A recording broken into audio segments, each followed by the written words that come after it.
Channel ഉദ്ഘാടനം ചെയ്യാനായി എത്തിയിരിക്കുന്നത് വേൾഡ് ഫേമസ് മജീഷ്യനായ RK മലയൻ സാറാണ്. ആരെയും അമ്പരപ്പിക്കുന്ന ജാലവിദ്യയിലൂടെ ഈ സംരംഭം ഉദ്ഘാടനം ചെയ്യുമെന്ന് അതിനു മുമ്പ് ചാനലിനെ കുറിച്ച് പറയുവാനായി ചാനൽ മേധാവി ശ്രീ രാജഗോപാലൻ ക്ഷണിക്കുന്നു. നമസ്കാരം. N4 ഗ്രൂപ്പിന്റെ കീഴിലുള്ള N4 എന്റർടൈൻമെന്റ് ചാനലിലേക്ക് ഏവരെയും കൃത്യമായ സ്വാഗതം ചെയ്യുന്നു. രാജ്യത്തിലെ വിവിധങ്ങളായ പലതരത്തിലുള്ള കലാകാരന്മാരെ തേടിപ്പിടിച്ച് കണ്ടെത്തി അവർക്ക് പ്രോത്സാഹനം നൽകുക എന്നുള്ളതാണ് N4 എന്റർടൈൻമെന്റിന്റെ പരമപ്രധാനമായ ലക്ഷ്യം. അതിന് നിങ്ങളുടെ ഏവരുടെയും സഹായ സഹകരണങ്ങൾ പ്രതീക്ഷിച്ചുകൊള്ളും. നന്ദി, നമസ്കാരം. Thank you Rajagopal sir. ഉദ്ഘാടന വേദിയിലേക്ക് മജീഷ്യൻ RK മലയൻ സാറിനെ സ്നേഹപൂർവ്വം ക്ഷണിക്കുന്നു. നിലമ്പൂരിലെ 3 സംരംഭകർ വിജ്ഞാനത്തിനും വിനോദത്തിനും വേണ്ടി ഒരുക്കിയിട്ടുള്ള 3 ചാനലുകളാണ് ഞാനിപ്പോൾ നിങ്ങളുടെ മുമ്പാകെ പരിചയപ്പെടുത്തുന്നത്. 3 തൂവാലകൾ, വ്യത്യസ്ത നിറത്തിലുള്ളതായ 3 തൂവാലകൾ. 1 N for news, 2 N for entertainment, 3-മത്തേത് റേഡിയോ നെല്ലിക്ക. നോക്കൂ, ഈ 3ഉം വൈവിധ്യമുള്ളതാണ്. ഇത് എന്തിനെ പ്രതിദാനം ചെയ്യുന്നു ചോദിച്ചാൽ, ഇത് നമ്മുടെ സമൂഹത്തിന് വേണ്ടി നിലനിൽക്കാൻ വേണ്ടി ഇത് പ്രതിദാനം ചെയ്യുന്നു. അടുത്ത നിങ്ങളുടെ മുമ്പാകെ ഞാൻ കാണിക്കുന്നത് ഒരു കറുത്ത കടലാസാണ്. ഇത് സമൂഹമാണ്. ഇതിനെ ഞാനൊരു കുഴലാക്കി പിടിക്കുകയാണ്. അപ്പോൾ നമ്മുടെ സമൂഹത്തിലേക്ക് ഇവർ ഇറങ്ങി വരുന്നതാണ് നമ്മളിപ്പോൾ കാണുന്നത്. ആദ്യമായിട്ടുള്ളത് N ഫോർ ന്യൂസ്. സമൂഹത്തിലേക്ക് വരുന്നു, നമ്മളുടെ ഇടയിലേക്ക് വരുന്നു, നമ്മളിലേക്ക് വരുന്നു എന്ന് ചുരുക്കം. അതിന് നമുക്കിവിടെ കാണാൻ സാധിക്കുന്നു. 2-മത്തേത് N ഫോർ എന്റർടൈൻമെന്റ്. ഇതും നമ്മളിലേക്ക് എത്തുകയാണ് ചെയ്യുന്നത്. 3-മത്തേത് റേഡിയോ നെല്ലിക്ക. ഇതും നമ്മുടെ കൂട്ടത്തിലേക്ക് ഇറങ്ങുന്നു. അങ്ങനെ നമ്മളിലേക്ക് എത്തുന്ന സമയത്ത് ഇവരെ നമ്മൾ സ്വാഗതം ചെയ്യുകയാണ്, ഇവരെ നമ്മൾ സ്വീകരിക്കുകയാണ്, ഇവരെ നമ്മളിൽ ഒരു ഗ്രൂപ്പാക്കി മാറ്റുകയാണ് ചെയ്യുന്നത്, ഒന്നിക്കുകയാണ് ചെയ്യുന്നത്. 3ഉം ഒന്നിച്ചിരിക്കുന്നു. എന്തിനു വേണ്ടിയെന്ന് ചോദിച്ചാൽ, സമൂഹത്തിന്റെ നന്മയ്ക്ക് വേണ്ടിയാണ് ഇവർ ഒന്നിച്ചിരിക്കുന്നത്.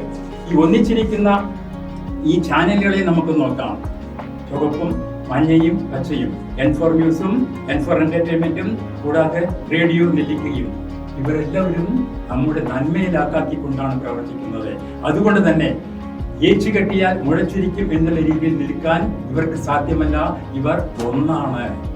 ഏച്ചുകെട്ടില്ലാതെ നമ്മളിൽ ഒരാളായിക്കൊണ്ട്, സമൂഹത്തിൽ ഒരാളായിക്കൊണ്ട്, നമ്മുടെ ഭാഗവാക്കായിക്കൊണ്ട് ഇവർ ഒന്നിക്കുന്നു എന്നുള്ളതാണ് ചുരുക്കം. എന്തിനു വേണ്ടി? സമൂഹത്തിന്റെ നന്മയ്ക്ക് വേണ്ടി, രാജ്യത്തിന്റെ നന്മയ്ക്ക് വേണ്ടി. അതുകൊണ്ട് തന്നെ നമുക്ക് നോക്കാം, വീണ്ടും ഈ കാണുന്ന കുഴലിലേക്ക്, നമ്മളിലേക്ക് വീണ്ടും ഇവർ ഇറങ്ങുന്ന സന്ദർഭത്തിൽ എന്ത് മാറ്റമാണ് ഉണ്ടാകുന്നത്? തീർച്ചയായും നന്മയാണ് ഇവർ ഉദ്ദേശിക്കുന്നത്. സമൂഹത്തിന്റെ നന്മ, അതായത് നമ്മുടെ ഓരോരുത്തരുടെയും നന്മ, രാജ്യത്തിന്റെ നന്മ. ഇതിൽ നന്മയെ ആക്കാക്കിക്കൊണ്ട് ഇവർ പ്രതിദാനം ചെയ്യുന്നത്. നോക്കൂ, ഇവരിലുള്ളതായ വൈവിധ്യങ്ങളൊക്കെ മാറിയെങ്കിൽ പോലും ഇവർ ഒന്നാണ്. ഇവർ നന്മയാണ്, ഇവർ സമാധാനമാണ്, ഇവർ സത്യമാണ്. അപ്പോൾ സത്യത്തിന് സ്റ്റാൻഡ് ഫോർ ദ ട്രൂത്ത്. അപ്പോൾ സത്യത്തിന് വേണ്ടി, നന്മയ്ക്ക് വേണ്ടി ഇവർ നിലകൊള്ളുന്നു. അതുകൊണ്ട് തന്നെ നമ്മളുടെ ഒരു ശക്തിയായി ഇവരെ മാറ്റുക, ഇവരെ നമ്മൾ സ്വാഗതം ചെയ്യുക എന്ന് മാത്രമാണ് ഈ സന്ദർഭത്തിലേക്ക് പറയാനുള്ളത്. അപ്പോൾ നമ്മുടെ നന്മ എന്തിനു വേണ്ടി ഉപയോഗപ്പെടുത്തുന്നു? നമുക്ക് വേണ്ടി, നമ്മുടെ സമൂഹത്തിന് വേണ്ടി, നമ്മുടെ രാജ്യത്തിന് വേണ്ടി, കരുത്താർജിക്കാൻ വേണ്ടി. അതിനു വേണ്ടിയുള്ളതായ പോസിറ്റീവ് വാർത്തകളായിരിക്കും ഇവർ തരുന്നത്, പോസിറ്റീവ് എന്റർടൈൻമെന്റ് ആയിരിക്കും ഇവർ തരുന്നത്. തീർച്ചയായും വാർത്തയിലൂടെയും എന്റർടൈൻമെന്റിലൂടെയും റേഡിയോയിലൂടെയും. അതുകൊണ്ട് തന്നെ ഞാൻ നിങ്ങളുടെ മുമ്പാകെ വെളിച്ചം പകർന്ന രീതിയിലുള്ളതായ ഒരു മാജിക് ബാൻഡ് അവതരിപ്പിക്കുകയാണ്. സാധാരണ ഞങ്ങൾ കറുത്ത പടിയാണ് ഉപയോഗിക്കാറുള്ളത്. ഇവിടെ ഞാൻ കൊണ്ടുവന്നത് വെളുത്ത പടിയാണ്. എന്തിനു വേണ്ടി ചോദിച്ചാൽ, ഈ പ്രസ്ഥാനം നമ്മുടെ സമൂഹത്തിന്, നമ്മുടെ രാജ്യത്തിന് നൽകുന്നത് വെളിച്ചമാണ്. വെളിച്ചമേ നയിച്ചാലും എന്ന് ഗാന്ധിജി പറഞ്ഞിട്ടുള്ളത്, ഗാന്ധിജിയെ കുറിച്ച് നമ്മൾ പറയുന്നതും നമ്മൾ എല്ലായ്പ്പോഴും ഓർമ്മിക്കുന്നു. അതുകൊണ്ട് ഈ വെളുത്ത വടി വളരെ ബലമുള്ളതായ വടിയാണ്. ഇത് നിങ്ങളാണ്, ഇത് ഞാനാണ്, ഇത് നമ്മളാണ്. അവരും നമ്മളും തമ്മിൽ ഒരു വ്യത്യാസവുമില്ല.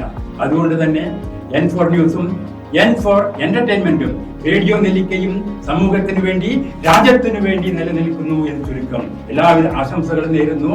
ഈ എൻ ഫോർ എന്റർടൈൻമെന്റ് ഉദ്ഘാടനം ചെയ്തതായി ഞാൻ അറിയിക്കുന്നു. എല്ലാവർക്കും നന്ദി. ജയ് ഹ്യൂമാനിറ്റി.